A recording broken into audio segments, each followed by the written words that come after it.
Ships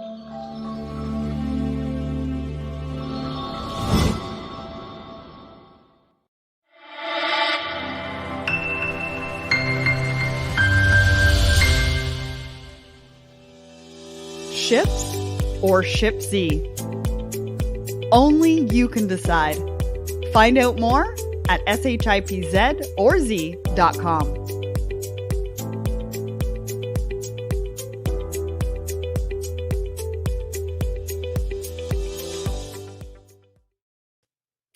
Good morning, everyone, and happy Tuesday. Welcome to Thoughts and Coffee. We are really excited to be here with you this morning. We're going to do a quick rundown of what's happening at Let's Talk Supply Chain this week, and then I'm going to be introducing our guest for today. So let's start with the episode that came out yesterday. I spoke to Jim Dawson of Global Focus tax strategies.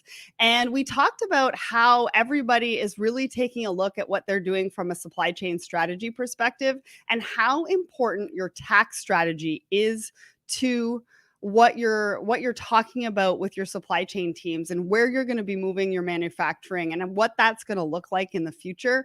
Free trade zones, bonded warehouses, and different opportunities from a tax perspective. So if you're looking at your strategy, take a listen to episode 135, wherever you subscribe to the Let's Talk Supply Chain podcast. And Jim is going to let you know everything that you need to know in your supply chain strategy. This afternoon, we've got a blog coming out by Pallet Alliance. And then on Wednesday, so tomorrow, our question of the week is going to be, which supply chain expert or speaker would you make sure to catch their presentation? So make sure that you go to our LinkedIn, Twitter, Facebook, and Instagram for that question of the week, because we definitely want to hear from you on that one. And then we've got some brand new stuff coming out on the SC Supply Chain TV over on YouTube.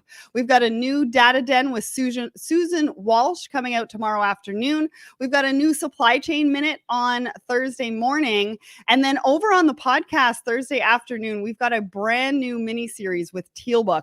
And the first episode is about bad data.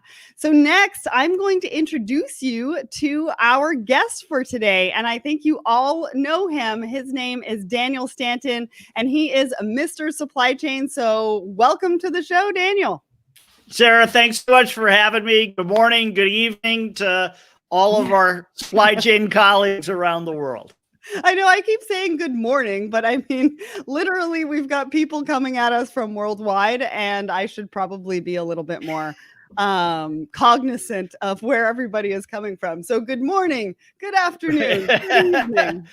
Good day or cheers, right? And then you just got it covered. Yeah. So tell everybody who you are, Daniel. I mean, most people likely know who you are, but let's do a brief introduction anyways. So Daniel Stanton, but most people just call me Mr. Supply Chain, and I'm a supply chain educator, the author of Supply Chain Management for Dummies and a whole bunch of supply chain classes on LinkedIn Learning. I've been around the supply chain community for a few years now, and involved with a lot of the professional associations and helping companies make sure that they've got the right supply chain strategies and processes in place, but also a lot of focus on educating the workforce and making sure that, everybody in the organization really understands what supply chains are and how they work and how to use them to create the most value and make the world a better place. Yeah. Awesome. And we've got something coming up at the end of the show that I think you're going to let everybody know about. So first things first, let's talk about conferences. I mean, it's September 1st, and you and I were talking prior to going live that this is conference season. It may look a little bit different this year, but it's definitely conference season. For me, I've got a couple of conferences coming up. So tomorrow I'm going to be at the Pacific Trade Conference, their virtual conference, moderating a panel with our friends Demo and Hugo. And then on Thursday, I'm actually going to be on the other side of the microphone talking at Container Exchange, the Digital Container Summit on Thursday morning at about 11 a.m. And I'm super excited to see everybody there. So what about you, Daniel? Cool. You're right. I mean, so September, October, normally we're in this spot where it's like, the conferences all happen on top of each other and they're on opposite ends of the country or different parts of the world. And so you have to choose. And what's funny is, because of COVID, everybody's online this year. And so it's really more likely to be conference. And so I'm looking at the agenda. The ASCM conference is September 14th. CSEMP is September 20th. IACEA is the 21st. And then Supply Chain Canada, you and I are both going to be at. That's October 5th to the 9th. And then FreightWaves is doing theirs in November. And especially in September, though, those kind of overlap. But what's cool about it is, because it's all virtual, not only can you actually, you don't have to be in two places at one time because you can be in one place and just log on to two different Zooms. But they're all just like a whole lot cheaper.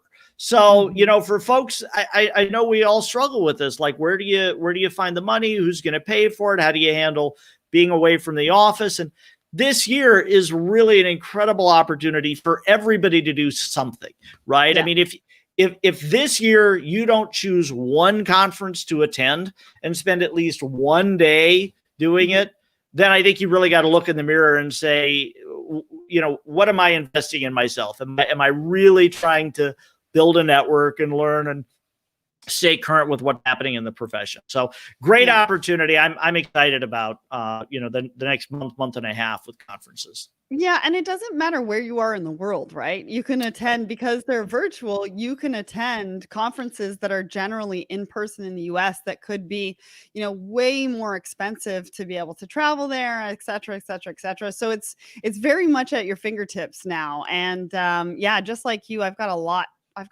more conferences coming up this month, but we'll be talking about more of those coming up on the Thoughts and Coffee as we go. I think we also wanted to talk about a little bit about back to school, right? Because it's September 1st. Things are really in flux. Yeah. So we're talking about, virtual versus in class. I know my daughter's gone back to university. Some of them are virtual. Some of them are in person. I know the little ones are going back to school next week here for us in Toronto.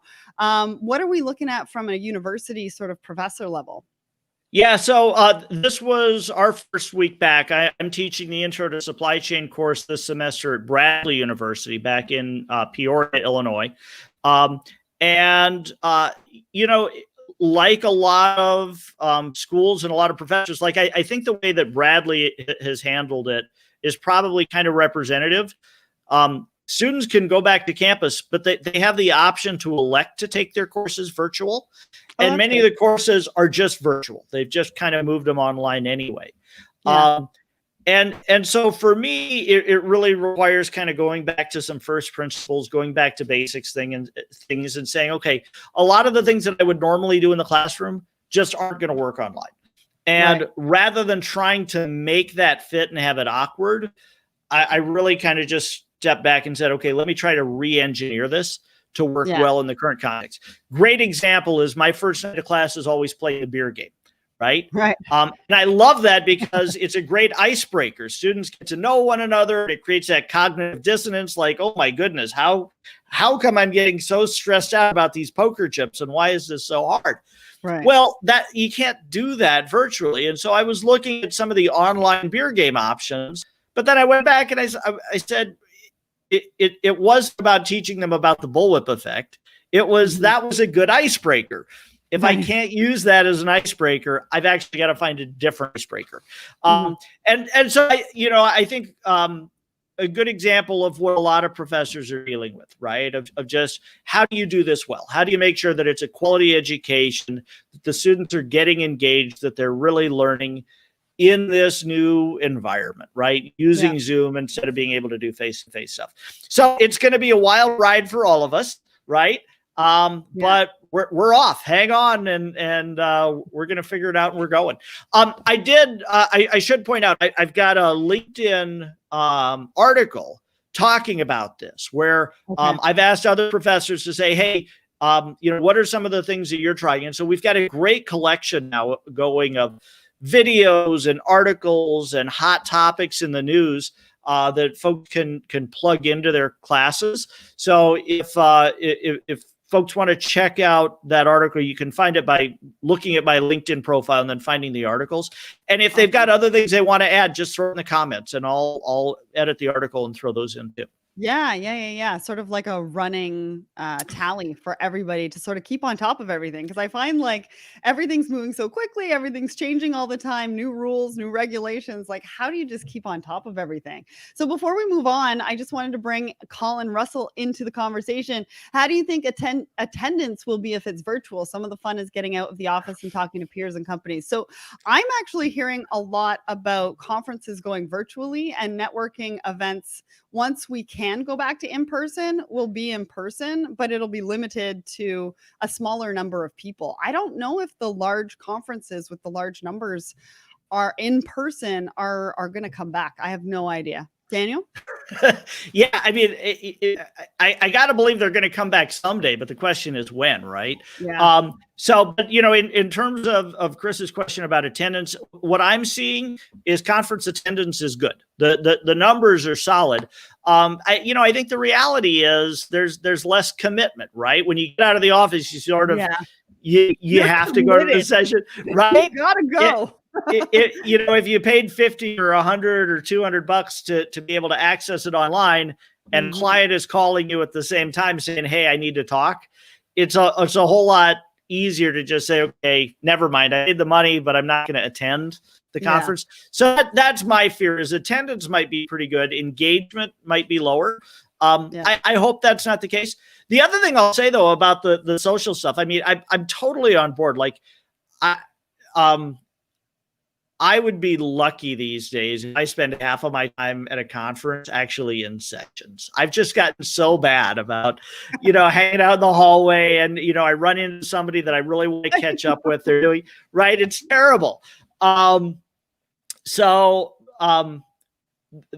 for me, the networking is absolutely as important as the sessions at a conference. Yeah. The ones that I've seen do the absolute best job of creating that sort of environment. I met them through Freight Waves. They did this event called an icebreaker, and it's a little bit like a Zoom breakout room. But what they've done is they've just brought in fun people like professional comedians and musicians to stir it up, drive the conversation, right? Yeah. And like so we now did that too. Yeah. So it can be done, right? It doesn't happen automatically. You got to put some thought and effort into it and put people in charge of it who are actually fun. So I'm no good for that, right? I'm famous. I'm the guy that you put in charge of the educational stuff, and then you have somebody else do the fun. Because, so it can be done, but one, you have to put some planning into how to make it engaging, and then two, people have to show up, right? Because we do all this stuff to arrange these parties, and nobody showed up, well, then it's just a waste. Yeah. Well, I mean, there's no food and drinks, so I don't know. Right. Well, BYOB, right? It's as good as what you got in the fridge. Well, for me, I have to say that I've been to some really good virtual conferences recently. And what I'm really enjoying are the one-on-one meetings. And so being able to network with the attendees through those one-on-one meetings and having, 30 minutes to really talk about what we're doing and how we can work together and collaborate. And so those have really been making a big difference for me when I'm attending the virtual conferences. So Colin, I hope we answered your question. I think it was a great question, but we are going to move on to my thoughts and coffee post from Sunday. So I don't know if you guys saw this, but I sat there for about an hour and a half on Sunday morning. Usually I have something in mind. And I don't know what happened last week. I was inspired by so much. There was a lot going on. I did a post thanking everybody because so many things had happened last week. But I sat there Sunday morning and I was like, I've got nothing, guys. I have no idea what to write, but I need to write something. And so I wanted to see if people liked coffee over tea. And then I also wanted to find out what inspired the community that week so that, maybe I could be inspired moving forward. And the comments, like, I don't know if you went through this, Daniel, but the comments were just amazing. Like this one from Nicole Glenn, she just wrote about how my post made her think about, some of the things that they had achieved as a team during the week. And she talked about her team and how they, really had some great conversations last week, and how they had inspired her, and how they had changed some roles, and how she's feeling good about things moving forward. And there's so much more in here. We're going to share the link with you over on our post. We'll also share it a little bit later. So just go through it, because I think it's so inspiring just to hear what inspired people during the week. What inspired you last week, Daniel? I'll tell you, it's a personal one, but we got 3 little kids who all went back to school virtually. And, I think as adults, and especially as supply chain folks, we've been dealing with issues of WebEx versus Zoom versus, we're just used to every meeting you start. Can you hear me? Can you hear me? Right. Turn off your mic or mute. Right. Are you getting the feedback? And hang on, I need to reboot my computer. Well, watching my kids go through this with all of their classmates, and in particular with their teachers, right?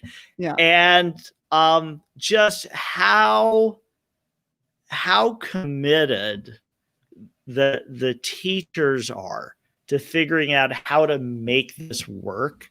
Yeah. It is inspiring to me. And I wrote a note to each one of the teachers, because I've been listening in, right? I'm kind of proctoring the kids.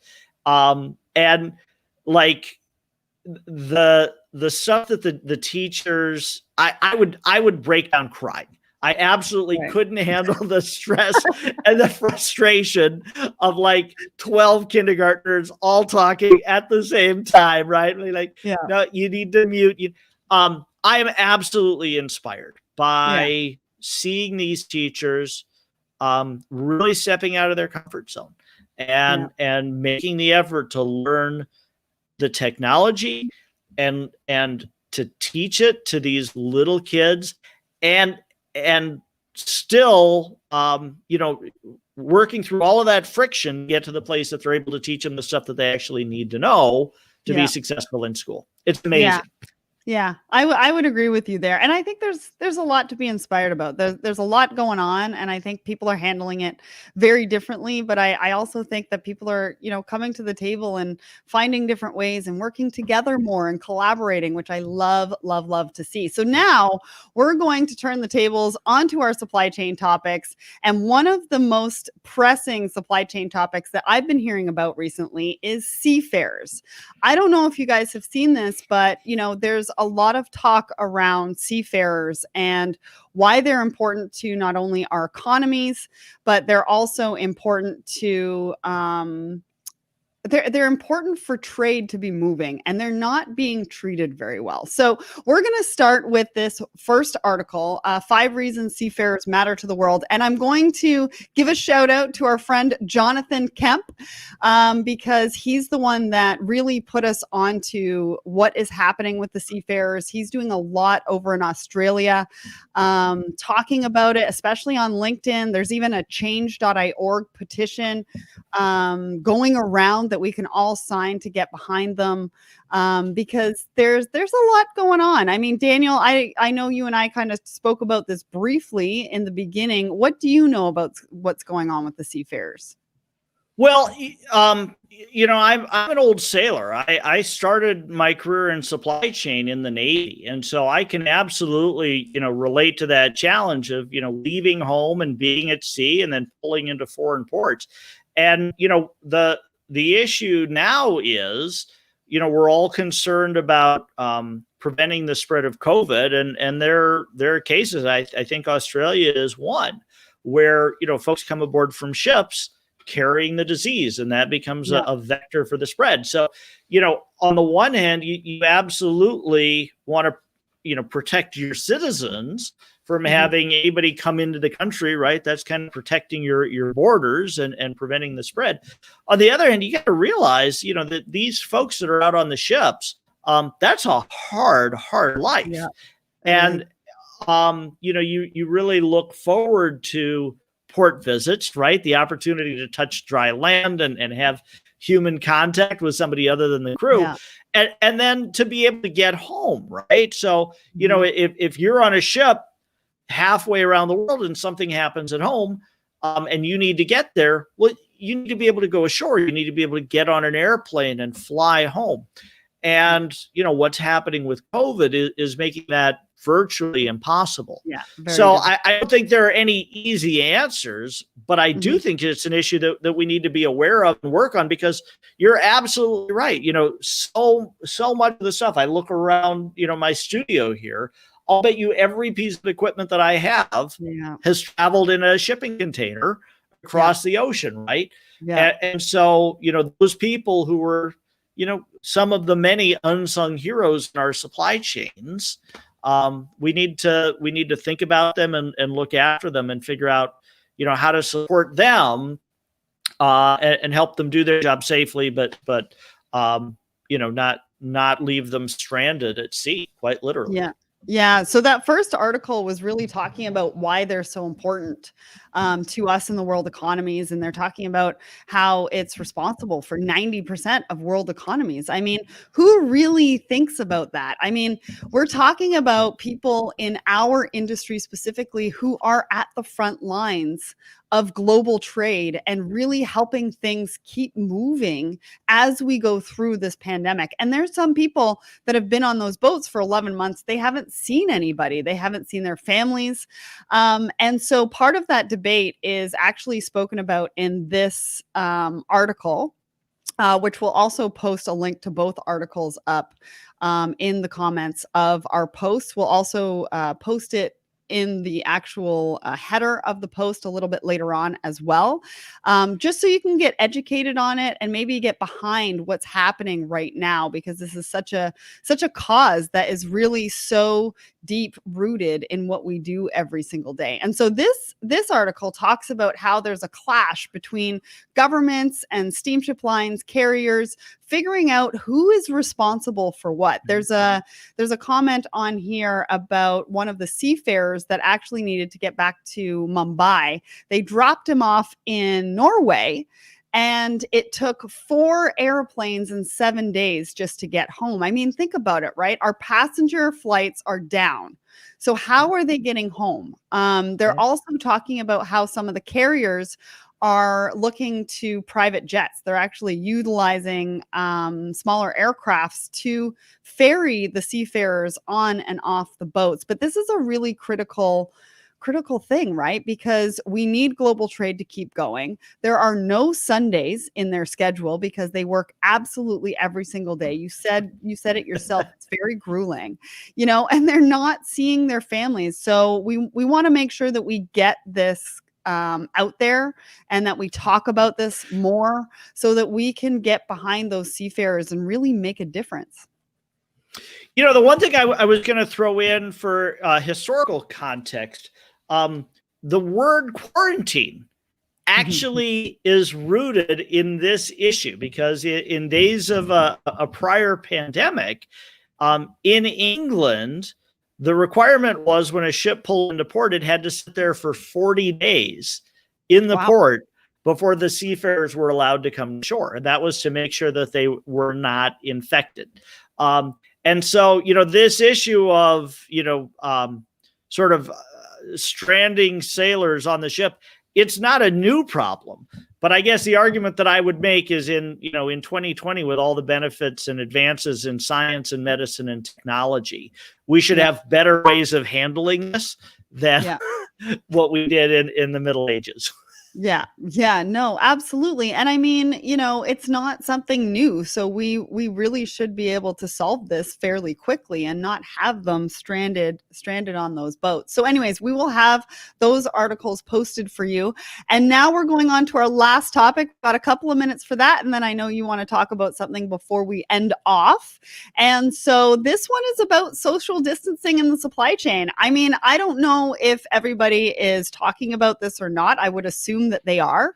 One of the things that this article is talking about is how do we get back to business from a warehousing perspective, right? So normally the trucker comes in, they can use the bathroom. There might be a trucker's, a lounge for the truckers as they wait for their truck to be loaded up. They can go to the office, they can get paperwork. All of that is stopping, and it's stopping because of COVID. And so, there's a couple of things that companies are doing. They're putting in printers and computers in a little vestibule for, the truckers to come in and print the documents that they need, but they no longer have access to bathrooms or the lounge, or they're not going to the office to get paperwork. They're not really seeing anybody. They're not really talking to anybody. And it's because, if they by any chance bring COVID into that operation, it can actually cripple $1 million operation. And so, the consequences are huge. I mean, what are you hearing about this, Daniel? Yeah, this is such an interesting one because, over the last couple of years, there's been a lot of focus on how do you become the shipper of choice, right? With more transparency, more information shared, what companies realize is if they don't treat drivers well when they come to pick up or to drop off a load, then drivers don't want to come to their facilities, and that means they end up actually paying more for freight. Right? Those loads get rejected, or they have to they essentially pay a premium for not being nice to drivers. And some of the apps like Uber Freight that allow drivers to rate the facility have made that really transparent. So there's been this race to provide accommodations and be more accommodating to drivers. The other thing is, a lot of these facilities, to drive efficiency, they've got tight appointment times, and they've got penalties if the drivers miss an appointment. So you look at that from the standpoint of a driver. Well, I mean, you're still a human being, right? You've got comfort needs, and you've got hours of service rules that you've got to comply with. And now you need to hit these delivery windows. If while you're there, you don't even have access to facilities, and you're kind of not really treated like a human, because you can't talk to anybody, you can't interact with anybody. It really breaks down some of those relationships that are so important as they are in every part of the supply chain. I think it's necessary. I mean, I think we have to be taking steps to reduce the spread of the virus, because as you said, it can shut down a facility. But I think, we also have to be conscious of what can we do instead, or what are the human needs, and how do we address those? Because we can't just ignore that. Yeah. And Mary's bringing up a good point about time, right? Because this is going to add some time, especially if drivers are going in and having to use, if it's their first time having to use their system, not knowing how to use the system. It's going to take a little bit of time to get used to that and be able to understand, what they need to be doing to make it, a good experience for everybody, right? Right. Awesome. Well, thank you, Mary. We've just got a couple minutes left. So I know, Daniel, you want to talk about your next edition. Yeah, absolutely. I'll throw in the plug, Supply Chain Management for Dummies. We've got the new edition coming out in December. So I'm pretty excited about that, with a couple of examples of supply chain disruption, cool, like COVID-19 related stuff. I also, just last week, we published Supply Chain Risk Management for Dummies, which is a free download from Risk Methods. You can Google that. But for folks that are thinking about supply chain disruption and how to do some of the risk planning and the risk mitigation, that book is really just a great place to start. And I'm appreciative to Risk Methods for making that a freebie so that anybody can get it. Yeah. Also really useful for professors, something you can incorporate if you want to do a session on supply chain risk management in your classes. And then the other thing is the LinkedIn learning courses. There's a learning track up there, which is about 18 hours of training, called Become a Supply Chain Manager. There's been a lot of traction, and a lot of folks are tagging me saying, completed it, I've got the certificate, and using that either, for continuing education, for their certifications, or as a way of preparing to do some of their certs. So a lot of exciting stuff happening around supply chain education. So many great things, and we love your contribution to the community. Thank you so much for coming on Thoughts and Coffee today. And thank you to everybody who joined us today. This was a great discussion, and we will see you next week at 10 a.m. Eastern on the next Thoughts and Coffee. And Audrey Ross is going to be with me next week to talk about all the hot topics. Thanks again, Daniel. Thanks, Sarah. Thanks, everybody. Bye-bye.